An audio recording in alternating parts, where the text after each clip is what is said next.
आवे बात समझ में नाही, हनुमत हो गए अब तैयार।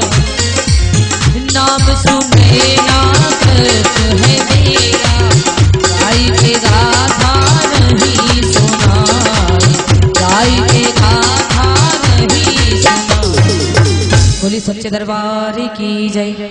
आज मेरे भैया विभीषण महाराज कहने लगे कि प्रभु जिन बाणों से आप इसका सर काट रहे हो ना, उन बाणों से ये रावण मरेगा नहीं।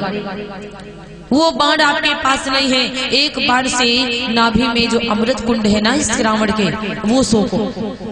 अब वो बाण आपके पास है नहीं। विभीषण से कहने लगे भगवान तो वो बाण कहाँ है, किसके पास? बोले मंदोदरी के पास, मंदोदरी माता ने रखा है छुपा करके। एक बार भोले बाबा के पास में रावण गया, बहुत तपस्या करता है। भोले बाबा प्रकट हुए। भोले बाबा ने कहा रावण क्या मांगना चाहते हो? रावण ने कहा महाराज हमको अमर कर दीजिए, हमें अमर कर दीजिए। बोले तुम अमर नहीं हो सकते क्योंकि ये मृत्यु लोक है, यहाँ पे सभी को मरना है, तो अमर कैसे हो सकते हो? रावण कहने लगा महाराज हमको अमर कर दीजिए। भोले बाबा ने कहा अमर तो नहीं कर सकता, लेकिन मैं तुम्हें वो बाण दे रहा हूं जिन बाणों से, उन्हीं बाणों से तुम्हारी मृत्यु होगी, और जब तक तुम छुपा के रख पाओ तब तक तुम्हारी मृत्यु नहीं होगी। रावण को बाण दिया, बाण देकर जा करके लेकर के मंदोदरी को देते, और मंदोदरी बाणों को छुपा करके रखी थी खंभा में। हनुमंत लाल भेष बदल करके गए मंदोदरी माता के पास, बाबा का विप्र का भेष बनाए, और जब विप्र भेष बनाए तो मेरे भैया विप्र भेष बना करके जब मंदोदरी के पास में गए तो कहने लगी माता से, माता भिक्षा दे दो, भिक्षाम देही, माता मुझे भिक्षा दे दो। मंदोदरी ने कहा ठीक है। भोले बाबा की वो बहुत बड़ी भक्तन थी, भोले बाबा की पूजा कर रही थी वो, और वो अंदर गई। अब भोले इनको हनुमंत लाल भी अंदर पीछे पीछे चले जा रहे। और ये है 11वां रुद्र, भोले बाबा के जो 11 रुद्र है ना, उसमें से एक रुद्र है हनुमंत लाल।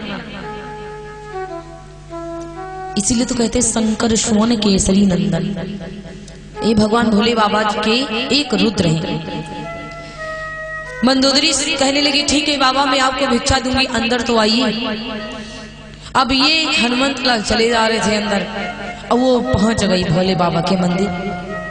और जब भोले बाबा के मंदिर गई, ये भी पीछे से चले गए।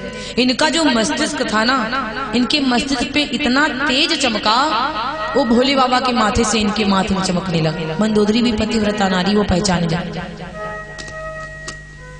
मंदोदरी भी पतिव्रता नारी, वो तुरंत पहचान गई। और जब इनका मस्तिष्क चमका तो मंदोदरी ने कहा तुम कौन हो? तुम साधारण तो नहीं लगते, आखिर तुम हो कौन? बताओ मुझे कौन हो, अपने असली रूप में आओ। हनुमंत लाल की चोरी खुल गई। हनुमंत लाल तुरंत अपने असली रूप में आए, हाथ जोड़ करके बोले माता मैं ही तो हूँ। बोले अरे तुम भेष छुपा के क्यों आए? हनुमान भेष काहे छुपा के आए? बोले माता मुझे वो बाण दे दीजिए, क्योंकि आपका जो पति है ना वो बड़ा पापी है, और आप मुझे वो बाण दे दीजिए कि पापी से संसार को छुटकारा मिल जाए। जब ये बात मंदोदरी सुनती बड़ी क्रोधित हो गई। मंदोदरी बड़ी क्रोधित और डांट करके कहने लगी हनुमान कितना भी हमारे पति बुरे हो, कितना भी खराब हो, लेकिन मैं अपने पति को मारने वाले बाण तुमको दे दूं? ये कैसे हो सकता है? चले जाओ यहाँ से, निकलो अभी। हनुमंत लाल बड़ी तेज से डांटे गए। मंदोदरी ने बड़ी तेज से डांटा, और जब मंदोदरी ने बहुत तेज से डांटा तो हनुमंत लाल गए नहीं थे, छोटे से रूप बना करके छुप गए थे। और जब छोटा सा रूप बना करके हनुमंत लाल छुप गए थे, वो गए थोड़ी ना। और जब मेरे भैया छुप गए तो मंदोदरी ने सोचा कि लाओ बाणों को चेक कर लूं कहाँ पे है। मंत्रों के द्वारा अंदर बंद करती थी, और मंत्रों के द्वारा ही वो बाणों को बाहर निकालती थी। अब मेरे भैया जैसे ही इतनी बात हनुमंत लाल सुनते हैं, हनुमंत लाल तो छोटा सा भेष बना करके छिप गए। और जब हनुमंत लाल छिप गए तो ऐसा हुआ मेरे भैया, मंदोदरी मंत्र बोलने लगे। और जब मंदोदरी ने मंत्र बोला तो हनुमंत लाल तो जानते हो ज्ञान गुण सागर, जय हनुमान ज्ञान गुण सागर, ज्ञान का था सागर है इनके अंदर, इतने ज्ञानी है हनुमंत लाल। अब मेरे भैया हनुमंत लाल जब ये मंदोदरी बाणों को देख रहे थे, जब मंत्र बोली तो हनुमंत लाल कैच कर लिए। हनुमंत लाल को वो मंत्र याद हो गया और मंदोदरी मंत्र बंद बोल करके फिर बंद कर दी। अब ये जाने ना, हनुमंत इधर मंदोदरी गई, हनुमंत ने छल करे, तुरंत मंत्रों को बोल करके खंबा से बाण को निकाल करके उठा करके बाण खिड़की के डगर निकल गए। मंदोदरी भागते, इसको शंका हुई, भागते भागते आई, मंत्र बोलती वहां कोई बाण वाण नहीं है। अब मंदोदरी ने श्राप दे दिया, जाओ हनुमंत तुमने मुझसे छल किया, मैं तुमको श्राप देती हूँ, तुम मृत्यु लोक में रह जाओगे, भगवान के साथ कभी नहीं जा पाओगे। इसीलिए हनुमंत लाल जी यहाँ मृत्यु लोक में रहते हैं। आज मेरे भैया जब हनुमंत लाल मृत्यु लोक में रहते, अब ये बाण लेकर के फौरन भगवान के पास पहुंचे। और जब भगवान के पास में फौरन पहुंचे मेरे भैया तो एक बाण से अमृत सूखते हैं। ध्यान दीजिएगा कि अमृत नाभि कुंड में इसके, इस रावण यह मरताना,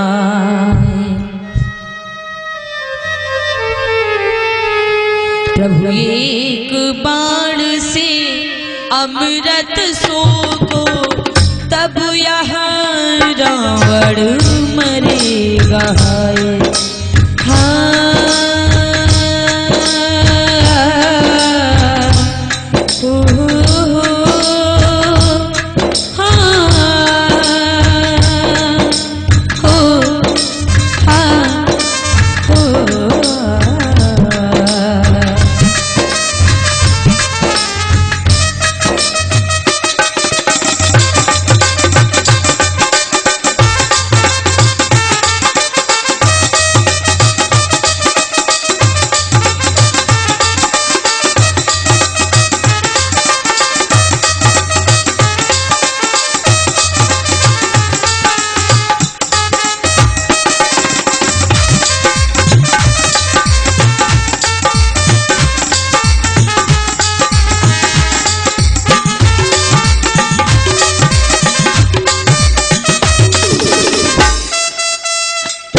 एक ही बाण में एक बार से अमृत को सोखा, और जैसे एक बार से अमृत सोखा है तुरंत धरती पे गिर गया, तुरंत धरती पे रावण गिरा।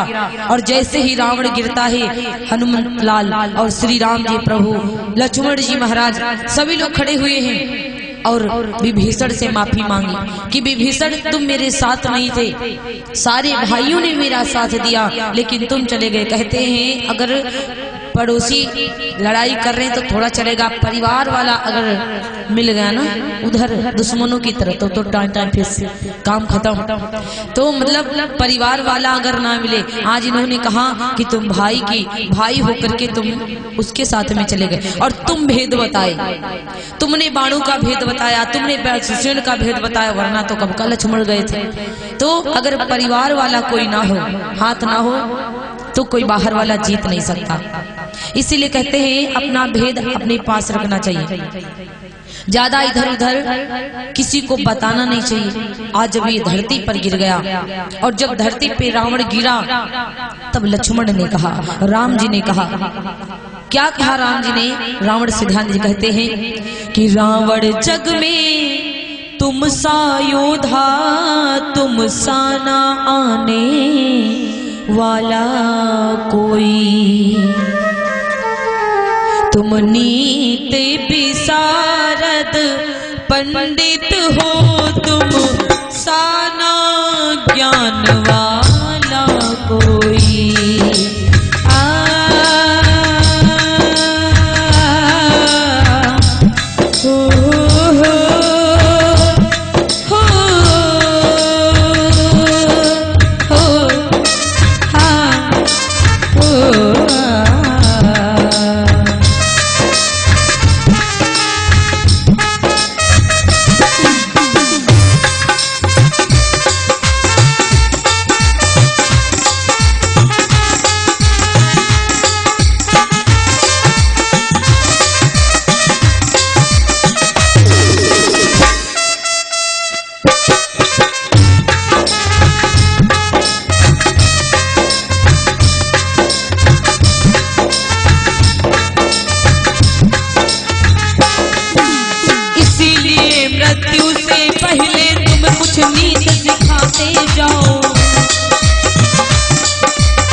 हमको ज्ञान दे के तुम जाओ।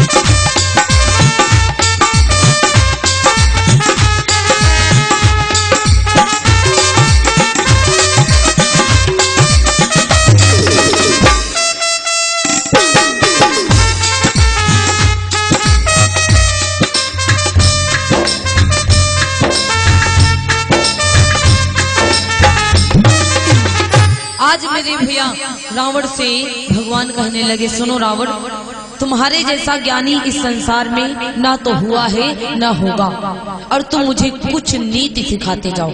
रावण तुम बहुत बुद्धिमान हो और तुम मुझे कुछ ज्ञान देते जाओ। रावण से भगवान बोले, वो बहुत बड़ा महात्मन था, बहुत बड़ा तपस्वी था, बहुत बड़ा ज्योतिषी था, बहुत बड़ा पंडित था। रावण से कहने लगे, भगवान कुछ मुझे ज्ञान देते जाओ। मरते वक्त कहा, रावण आंखों में आंसू भर करके बोला कि बोला अब इतनी शक्ति नहीं कि जो नीति शास्त्र का वर्णन हो कि हाँ इतनी सांसें बाकी हैं जिससे कछु आज्ञा पालन हो।